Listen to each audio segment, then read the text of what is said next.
பிறந்ததுக்கு இன்னைக்கு நான் பெருமைப்படுறேன். என் வாக்கு விற்பனைக்கு அல்ல அப்படின்னா நம்ம காசு வாங்காம நேர்மையா ஓட்டு போடணும். நான் முதல் தலைமுறை இப்பதான் ஓட்டு போட போறேன். எனக்கு ஒரு புதுவித அனுபவமா தான் இருக்குது. இது எப்படி ஓட்டு போடணும், என்ன ஓட்டு போடணும் அப்படிங்கறத எங்களோட விருதுநகர் டிஸ்ட்ரிக்ட் கலெக்டரேட்ல இருந்து எங்களுக்கு ரொம்ப அழகா இன்னைக்கு விழிப்புணர்வு ஏற்படுத்திட்டு இருக்காங்க. 50 ஆண்டுகால தேர்தல் வரலாறு என்ன என்பதை நான் தெரிஞ்சுக்கிட்டேன். உலகத்துல பெரிய மாற்றம் என்பது எதை நம்ம பேசிட்டு இருக்கோம், ஒரு சின்ன ஒரு ஓட்டு நம்முடைய ஒட்டுமொத்த மாற்றத்தையும் வகுக்கும் என்பதை நான் தெரிஞ்சுக்கிட்டேன். நான் ஒரு முதல் தலைமுறை வாக்காளர்.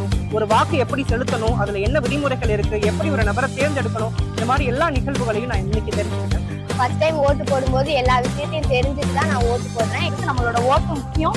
எல்லாரும் ஓட்டு போடுவோம். ரொம்பவே எங்க எல்லாருக்குமே ஒரு விழிப்புணர்வா இருக்கு. இந்த விழிப்புணர்வை நாங்க மக்களுக்கு எல்லாருக்குமே எடுத்துக்கொண்டு போய் சேர்ப்போம். என்னுடைய வாக்கு விற்பனைக்கல்ல, உங்களுடைய வாக்கு